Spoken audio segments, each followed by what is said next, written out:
Hi, I'm Bob. Welcome to Piano by Ear. We're learning to play chords to accompany vocals. Before we start, I wanted to mention something that I forgot to include in Lesson 3. It has to do with how we name our chords. You might hear somebody specify that's an A minor, or you might hear them say, "Oh no, that's an A major." Sometimes you just hear somebody say that the next chord's an A.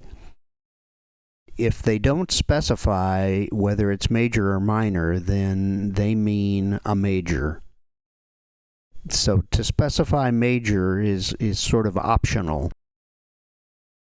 If you're talking about something where you just want to be absolutely clear, and not have any confusion about it, then it's good to say major after the name of the chord.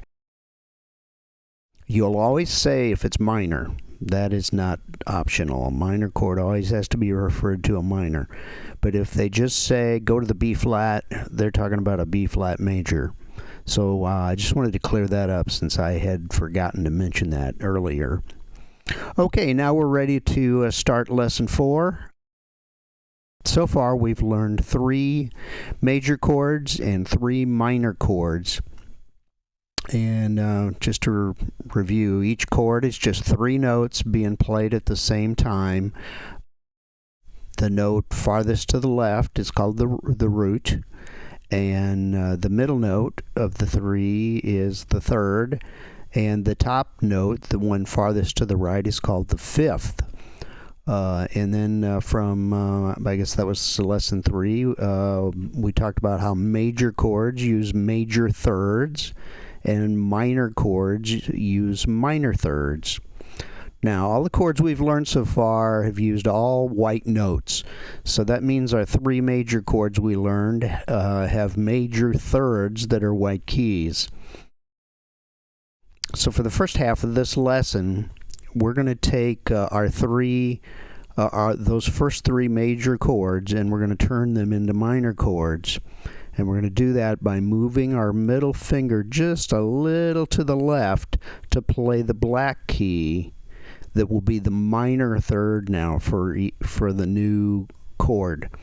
To play a C minor chord, we'll move our middle finger to play an E flat. The C minor chord will look and sound like this.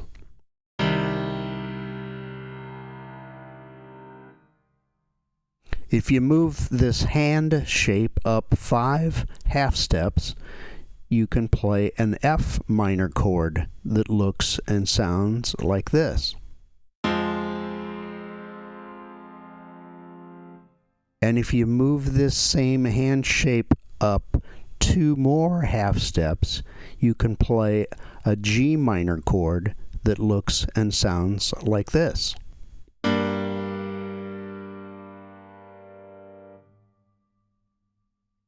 So that's the first half of this lesson.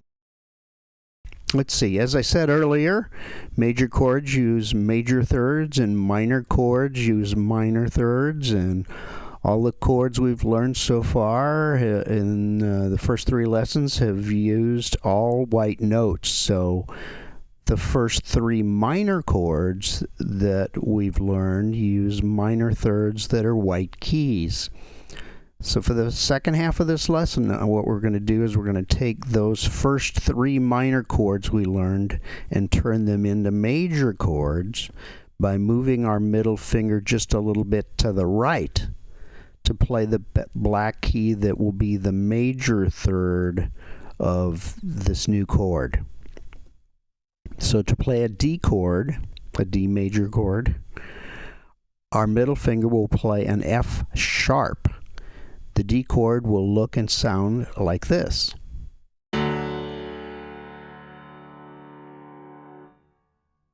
If you move this hand shape up 2 half steps, you can play an E chord that looks and sounds like this.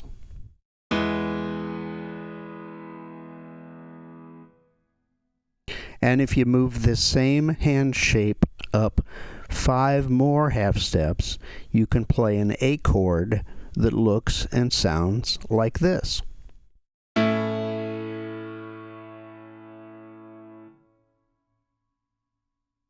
So, just like that, we've completed the material for Lesson 4.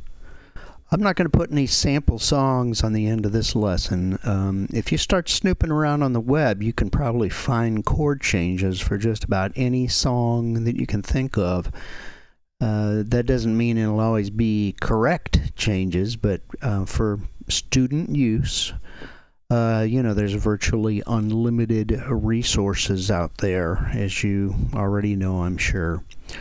And most of it's for guitar players, but just look for the chord progressions, and you can ignore the stuff that's specific to guitar playing. Let's go back to that little table from the beginning of this lesson. We'll fill in the boxes for the chords we covered this lesson. And this makes it look like we just need to learn a B and a B minor and we're done. So I think the correct response to that is as if. But we have made a lot of progress, so it's time to expand our table. We need to look at 10 more chords for the where our thumb is on the black keys, the chords for the black keys. But something to keep in mind, the longer you are studying these piano chords, the easier it's going to get to learn the new ones. We only learned one chord on that first lesson, 2 chords on the second, 3 more on the third lesson. And now we went over 6 this lesson. No, we're not going to keep learning more and more and more on each lesson, but it'll depend on what we're doing. But it's not straight memorization. You're learning how chords are put together, so you'll gradually get to where you can figure out how to make a new chord that you need without someone having to show it to you. So, okay, that's it for this lesson. See you next time. Thanks a lot. Bye-bye.